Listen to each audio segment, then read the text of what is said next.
Hi, this is part 2 of our Alpha and Omega Mega rant / critical commentary. Part 1 was about the drama that's been going on between YouTuber Guestsheaux and his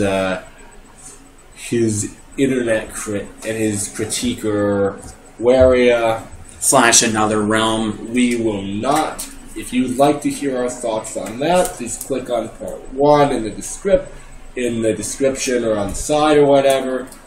Other than this little mention, we are going now to talk about Alpha and Omega as a film on its own 4 paws and nothing else.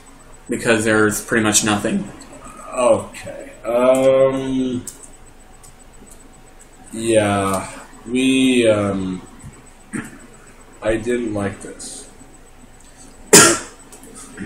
It wasn't, like, the worst thing ever. No, I didn't hate it, but I didn't like it.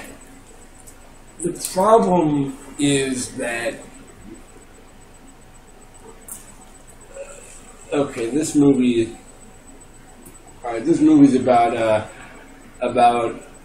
an Omega named Humphrey, voiced by Justin Long, and an Alpha, and a to-be Alpha named Kate, voiced by Hayden Panettiere. They were childhood friends, but then, they went on different paths. But then like relief of the pack, her to someday lead it. So basically, pack politics.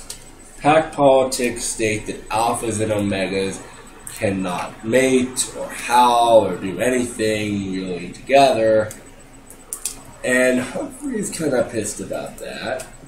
And Kate's betrothed to Garth, who's from the Eastern Pack, as an attempt to try and unify the pack. From the opposite pack, there's a food shortage of sorts, and the two leaders, one of which is voiced by the late Dennis Hopper in his final role, the other... I don't know. Dennis Hopper voiced the leader of the Eastern tribe. And there's a food shortage. The marriage between Kate and this East Pack wolf will somehow unify the packs. However, Kate and Humphrey are tranked by 2 humans driven to Idaho for reasons unknown. To repopulate the wolf population. The population in that area. So now, the 2 have to make it from Idaho back to Canada before the next full moon, so she can be betrothed to Garth and unite the packs. Okay. Yeah, meanwhile, there's a 4th subplot about Garth liking Kate's sister, who's literally like the only quasi-likable character in this movie, which I didn't care for. And Garth can't howl. Okay, first and foremost, this movie is really confused about what kind of movie it is, because the first 15 minutes feel like a kidified sex comedy. I mean, yeah. Okay. I follow Alpha and Omega rules from MTV's Teen Wolf, and how it works there. In order to become an Alpha, if you're an Omega, in order to become an Alpha, you need to kill the leading Alpha of that pack. They can't do that here. Because it's for kids, even though it's PG. There's a lot of PG movies for kids, though. Like, okay, my problem with this is, like, why can't Alphas and Omegas howl together? I kind of get the whole mating thing. I kind of get the mating thing because it would screw up pack breeding, blah blah blah. But the wolves have this kind of howling ritual thing. Which becomes a disco that involves stuff like grinding and... Like, what is this shot doing in the movie? Like, what is it... What the fuck is it doing? Why? And apparently howling is a sign of virility and stuff. Yeah, I mean, like literally, Kate meets Garth and decides she doesn't like him because his house sucks. But what really gets me going is...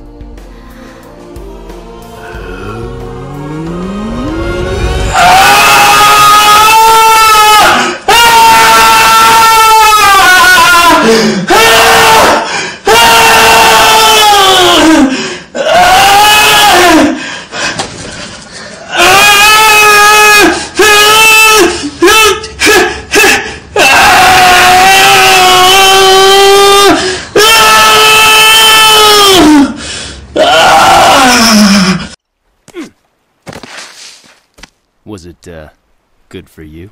Yeah, I mean, otherwise he's buff, muscular. He's stereotypical hot guy that has one flaw that any normal person would be able to look over, except for the plot needs our main character not to. Mm-hmm. I mean, it really... Yeah, so other than the howling ritual thing, it's clear that the leaders of the West and East packs want the packs to be unified. What I couldn't understand was they're the leaders of their packs. They hold dominion over every other wolf. They can say, look, we need to unify with the other pack or else we're going to die. They shouldn't need a marriage between an alpha and between alphas in the two packs. They as leaders should be able to say, we're doing it. If you don't like it, find another pack. If you're cool with this, then let's go. The third problem is, and this is probably the dumbest one because it completely undercuts what little tension there is in the movie. We are told and told and told how there's a food shortage. The wolves eat caribou. There's caribou everywhere. Okay. There's 2 stampedes of them. Yes. Plus squirrels everywhere. Okay, the first stampede, I'll let them get by because they didn't see it. They didn't see it coming. Everyone's kind of freaked out. I get it. The second stampede, though, they're literally about to start flying into the throats. Most of the pack survives the second stampede. If I was a leader, once the dust had settled, I would say, okay, we know the caribou went that way. Let's go. Exactly. I mean, this movie has no internal logic. The characters don't make logical decisions about anything. I mean, it's just bad screenwriting. And need I bring up all of the toilet jokes? We'll get to that. Okay. No, I'm making all this side stuff sound like it's really big in the movie. It's not. The biggest problem with this movie is that it's a romantic road trip movie. A boring romantic trip movie. I don't mind romantic movies. I own several of them. I mean, I'll even take a romantic comedy if the romance is just enough to work, like What Women Want. And I mean, that's like the bare minimum of romance for that movie to work. However, the reason why I buy sort of What Women Want is because Mel Gibson's character and Helen Hunt's character had kind of chemistry together. It made sense why they would want to be together. Mm-hmm. They worked together, they had similar goals. Humphrey and Kate, they knew each other when they were 5. Basically. And then they went to different things. They went down different paths. And somehow he never got over her. That's what it's painted like. It's it's shockingly basic. We don't get we only get his side. We never see how she feels about him, which is before their adventure starts, which is very important for this to work.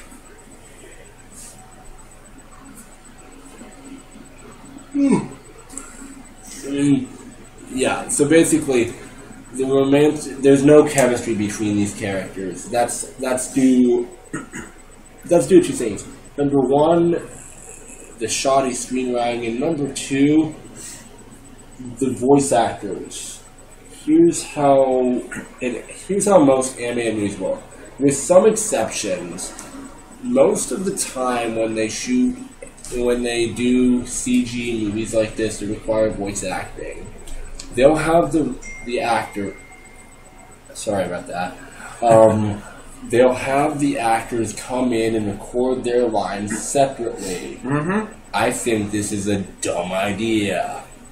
Now, what this movie did, apparently behind the scenes, was that they had everyone act out the sequences while recording. Which, okay, that's a good idea. It worked with Anastasia. No, in some scenes it works in here. Like, there were a couple of scenes where I felt like that kind of worked, but in the scenes that are meant to be kind of heart-tuggy, it really doesn't work because the actors aren't given. First, the actors aren't given the right dialogue to tug at our hearts, and two, they don't have the range for it. We just don't really care about anyone. Yeah, that's the worst thing. We don't care about Humphrey or Kate. They're not interesting apart. They're not interesting together. I mean, people criticize Kate and Leopold for Meg Ryan being an unlikable bitch in that movie. At least she's an unlikable bitch in that movie. Kate got nothing. Pretty much. And no, I have not seen that movie yet. This is just what I've heard. Look, or like Amy and Sonic, I'd rather a character be an unlikable bitch than be nothing. These guys have no personality traits. And I'm not asking for like inside-out levels of character depth here, but give me the bare minimum, all right? Yeah, give me something. So let's talk about the art and the animation the visual. The animation in this movie is really boring, cheap looking. You haven't seen cheap until the sequels. I'm not seeing the sequels. No. Okay. I mean, I would say it would probably work as like some sort of college project, visual-wise. I mean, like, that's what I saw. Like, I saw the film once, like maybe 3 or 4 years ago, just because I was attracted to the cast. You know, I like Justin Long, I like Ken Pantier, I like them as actors. They usually pick interesting they pick projects that I like. And so when they were together, it was like, this could be interesting. You know, I ignored the bad reviews. I didn't really watch the trailer. And when I saw the film, it was like, I just imagined, the entire time I was just imagining them standing in voice booths, saying their lines. Like, they're not characters. It's Justin Long, and it's Hayden Pantier. I mean, that's how little they're written here. And the art just doesn't really help too much. Getting back to the art.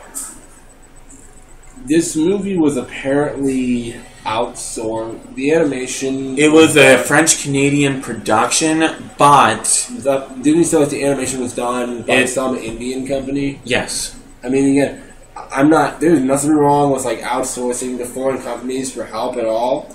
Right. But this company, I don't know if this... They even showed sketches at the end of the movie where I'm like, why did you just make this in 2D? Yeah, the 2D sketches at the end credits looked better. Yeah, I mean, better than the actual movie. Like, something that looks good in 2D is not going to look good in 3D. Or sometimes won't look like, or vice versa. Like, if Shrek had been a 2D movie, it probably wouldn't have been as good. It would have been awkward, right? But because it was CG, they could enhance the textures of the fur and the areas that Shrek and Donkey were walking around in to make it seem and look more real-ish. This movie, half the wolves look anorexic. And the other half are really fat. Glutton. I mean, and then of course we have vegans. I mean, vegan wolves. I mean, look at this. Look at this. I get there's a food shortage, but damn.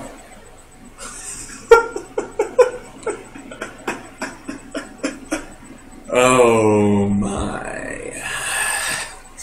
And if any of our viewers do have anorexia, I apologize. I know it's a very serious disease. This is just like, this is how I felt like watching the thing. Like, these animals are so cheaply designed. And then we got the ducks. Well, the duck and the goose. Marcel and who's some sort of Canadian goose golfer, and his duck caddy named Patty. Okay. Patty the the reason why these characters don't work, or the reasons, number one... Marcel looks fucking hideous. Okay, number one, and this is something very important for all animated movies, and it pisses me off to no end when they can't get this right. If you're gonna cast someone for a live action movie, it's like, alright, Jason Bateman's gonna be hardworking businessman. That's great. You cast somebody for an anime, you know Jason Bateman's gonna be walking around. We can physically see Jason Bateman acting his emotions on his face. He looks like Jason Bateman. You're casting somebody for an animated movie. You gotta make sure that the actor that you cast, matches up with the body of the character that actor or actress is going to voice. The actors that they got for this goose and this duck or whatever, the actor and the animal design don't match. And why does the goose have like and why does Marcel have like a near unibrow? I mean, they're voiced by actors that I like. Like Larry David is one. Not Larry David. I'm sorry, Larry Miller.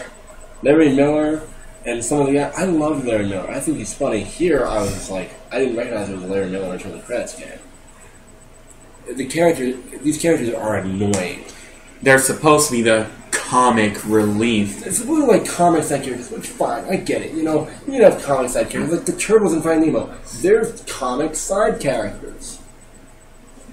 They work because, one, their dialogue is well written, two, it's actually funny, and three, they help to progress the plot and characters forward. All these guys do is come in, make stupid Scottish Canadian stereotypical jokes, or French Canadian, and fly away for 10 minutes. With plenty of ass shots. Okay, that's kind of nitpicky, but... it's just, these characters have no reason to be in this You movie. could cut them out of the movie completely. And lose pretty much nothing, maybe even gain something. Yeah. See, every time Humphrey and Kate are approached with a challenge of any kind, here the rescuers come to bust their asses out. What if they had to rely on each other to get their asses out of trouble? At least then, I maybe could have bought that they developed some kind of relationship with each other. But no, they get the easy way out because of these ducks. And it's like, no, you A, annoyed me with this character, and B, diffused the little potential you had to make me buy that these characters might have a relationship with each other.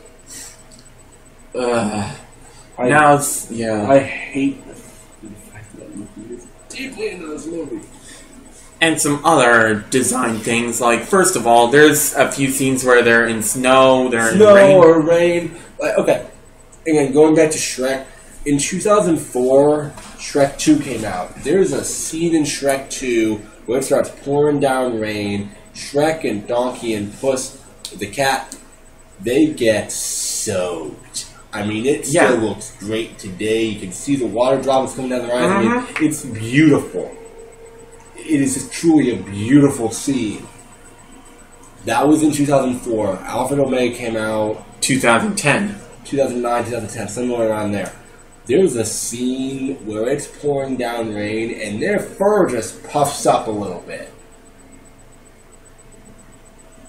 I mean, I understand DreamWorks is a much bigger studio. They're probably using a better animation engine. Mm-hmm. But if you're going to have a scene where we as the audience expect certain physical things to occur in reaction to certain elements, you gotta be able to show me something other than lazy. And then, of course, there's a snow scene where... The snow scene, and I thought of the snow scene, it's like, I'm not mad that he's not, like, soaking wet everywhere. I'm mad that, there's not a single thing of snow on him when he emerges from this. Basically, Kate buries Humphrey in snowballs, and he emerges looking like this. No snow anywhere on his body at all. Again, this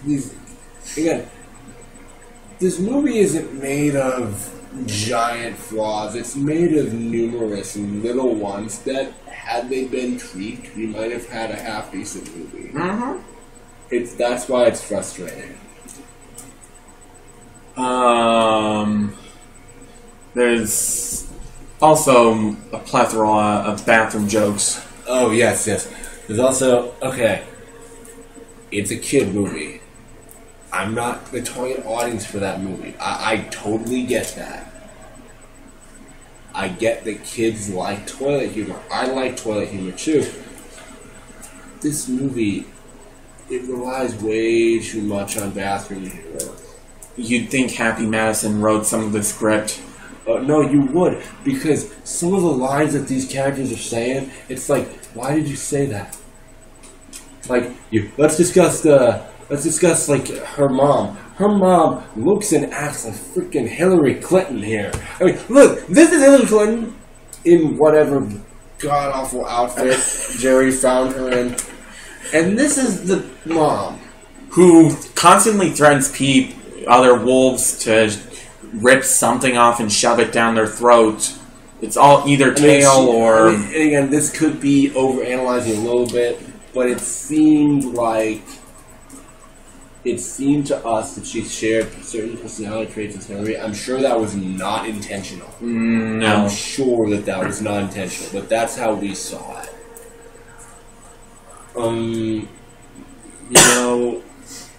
It really just... I would show this to a kid. I mean, again, if I was a kid, I'm pretty sure I would like this, because it moves quickly. Okay, it doesn't really move quickly. Like, there's enough, like, kids are gonna get the relationship. I think they're gonna like all the zany antics that happen. They're gonna like the crude humor, even if they don't get some of the humor. Like, at least the animals are making facial expressions all the time. So it's kind of like the cat. Bless you. You know what? I think the cat was better than this movie. Well, yeah, it's tailor-made for kids, which is fine. Not every kid movie needs to be an Academy Award winner. No, but I feel like they should have put a little bit more thought into, like, their parents who have to come and sit through this with them. Yeah. I mean, again, not everything needs to be for adults, I get it, but I think when you're making an animated movie, especially in today's culture, you need to think about, like, you need to have some consideration for the parents of the kids that have to pay and sit there and watch it with them. Like, it doesn't have to be like Pixar quality great. You just gotta have something there to keep their attention. Yeah, especially when this goes into theaters. And yes, this movie was in theaters. Sorry, hold on one second. Continue. Yes, this movie made it in theaters, unlike the sequels. Which are all available on Netflix. So yeah, it's full of toilet jokes. There are at least a couple moments where Humphrey has to pee. It's okay.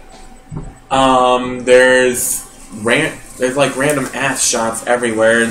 At the beginning, a bunch of caribou moon them, and I can swear I hear farting. And then there's another scene where Humphrey is being flown by Marcel, which itself has plenty of ass shots, but there's But in that flying scene, there's a scene in which Humphrey crashes into a caribou, pretty much landing almost right into its ass. Implied, at least. Implied.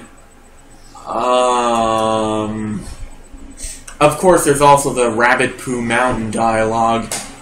Oh, man. Some of the, you know, some of the dialogue felt very uncomfortable. Like, again, we said it, some of it felt like a kidified sex comedy. Like, howling in this universe is meant to be like having sex. Except, well, if howling's like having sex, it's more like an orgy in this film. Since you do it with everyone else engaging in it as well. Well, you know, they were separated. You know, they were doing it. No, I'm not defending this shit. Look, it's very clear that howling equals wolf sex in this movie. They don't outright state it, but it's heavily implied. They also, I love how they. So the film ends with an orgy. Oh my. Oh god. Also, I also found it hilarious. I kind of felt some undertones of like, and this could be just me, but I kind of felt some undertones of like Alvin and Omega, like different races. The way that they discussed it, it kind of felt like one of them was white and one, like the alphas would be whites and then the omegas would be blacks. Sort of the way that they discussed them having a relationship and how it doesn't work with the culture. Yeah. I mean, that was just me. Like, did you feel that a little bit? Maybe. Well, when you bring it up, I can kind of see it, but it can pretty much apply to all sorts of things. Good girl likes the bad boy. Well, no. Dirty dancing. Well, no. I'm talking about things like, you know, like in the very beginning, Humphrey's dad, almost said like they can't mate, and you know, and then it's like no, alphas don't house omegas.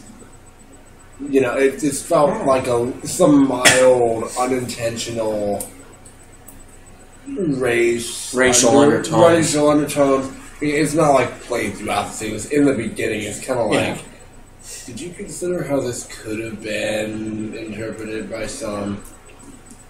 I mean, but yeah, overall, I think it's just a dumb, stupid, forgettable movie. We've made it sound like it's something more than it is, and it's really just nothing. It's white noise to put in the background. There's nothing going on in this movie, which is sad. Yeah.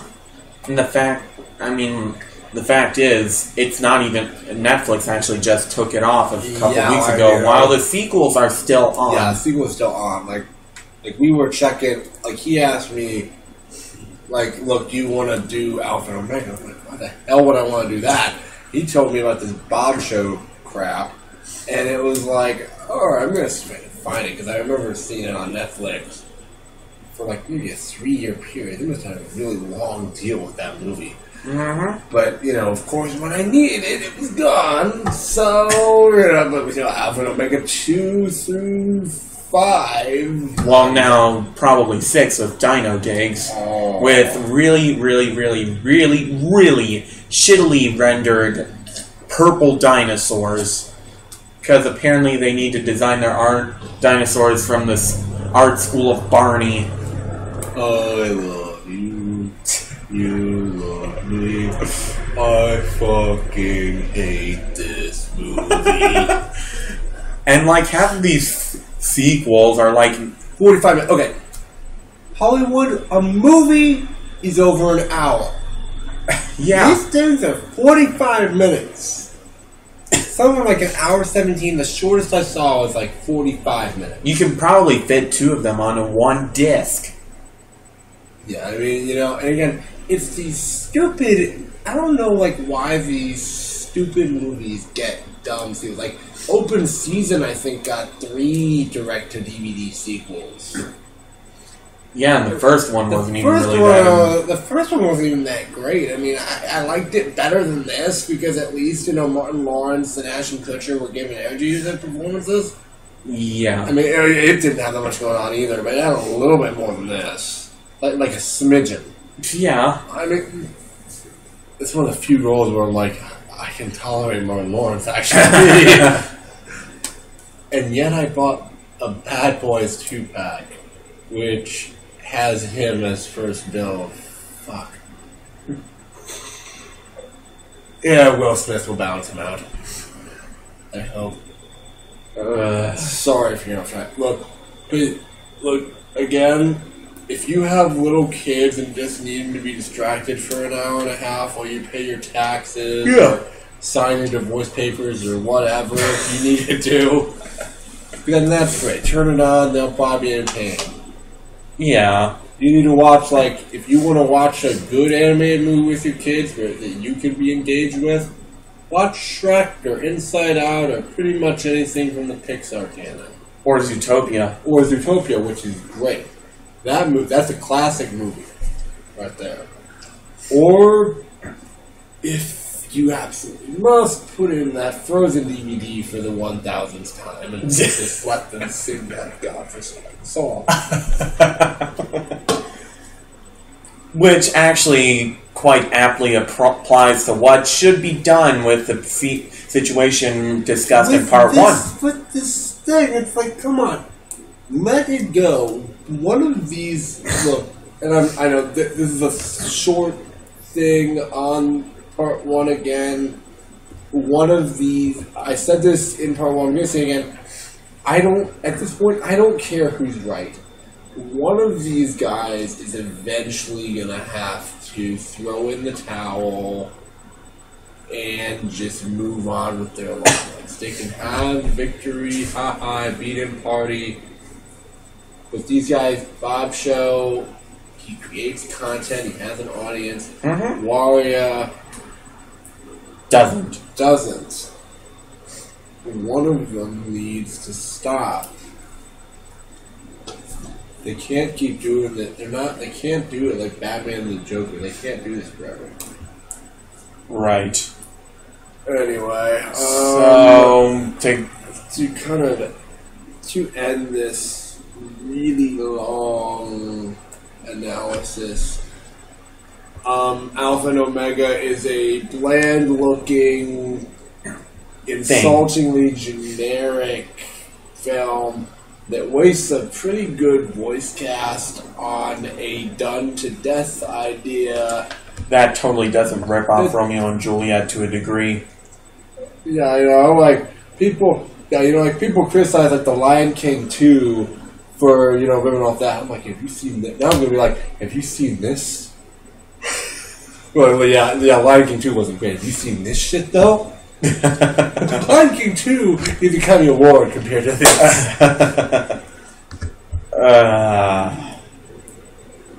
Just this movie. Okay. I would at least watch this over, say, The Legend of the Kung Fu Rabbit, or whatever other Dub Family Feature filmed, approved films that totally rip off. I think that Dove approved the We Bought a Zoo movie. That's original. That was actually good. Yeah, and it also gave a seal to Pokemon Heroes, which is also original enough in its own right, but like films like the Kung Fu Rabbit, which rips off Kung Fu Panda and has Rebecca Black as one of the voices. Internet labels her as internet sensation Rebecca Black. Oh man, that's not dating it. Or so many other rip-off actually, no. You know what? I love it when movies are like, they put someone who's really famous in the moment on the thing, or they want to make them famous. Like Alex Rider, Operation Stormbreaker, for example, it put Alex Pettyfer at the top of the box. Alex Pettyfer was a model before he became a movie star. Oh, wow. And while he definitely does look like a model, let's just say his acting isn't exactly great in that movie. I'm just going to go along with you with that. I don't know why I said that.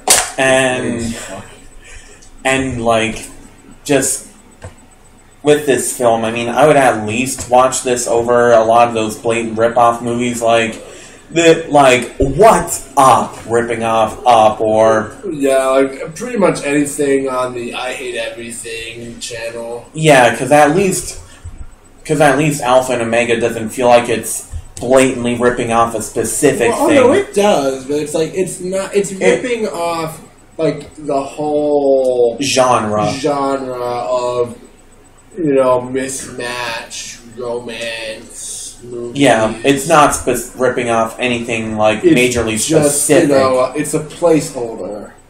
Yeah. Yeah, so... So, how shall we rate this? Well, I can't. If I had to, I would probably say 0, because there's nothing in this movie that I really like. I mean, I don't hate it with a burning passion, but it's not so bad it's good either. I mean, I can see that a little bit of effort was put in spots. I mean, okay, you know, there's one thing. There were a couple of the forest backgrounds that I liked. Like, there are a couple of things like when they're driving, when they're like driving on the train or whatever, like in the train pack. You know, there are some exterior shots of the woods where I was like, alright, this looks kind of pretty, you know, in like a Windows screensaver kind of way. Right. You know, like there are a couple of animated backgrounds where I'm like, alright, somebody put a little bit of effort there. But other than that, this movie literally has nothing to offer me. Visually, it's boring visually. The actors are just not really giving a lot of... They're either giving too much energy or they're forcing energy, which is very easy to tell because they don't have a lot to work with here. I mean, it's just not good. Right. To us. If you love this movie, then that's great. Yeah. All the more power to you. You probably should make it this far. I mean, I'd probably be willing to watch this again if I had to. If I had to base some kids like, oh, we love Alpha and Omega, I'd be like, okay. And I can see why someone really young would want to, like, watch again, this over and over again. There's a lot of slapstick in this movie. Like, a lot of slapstick. It's a very simple story. You know, the characters are actually goofy all the time. You know, it's fine. It's tailor-made for little kids. I mean, after all, you are talking to someone who used to watch Shark Tale monthly. Oh, yeah, I would watch, what I watch?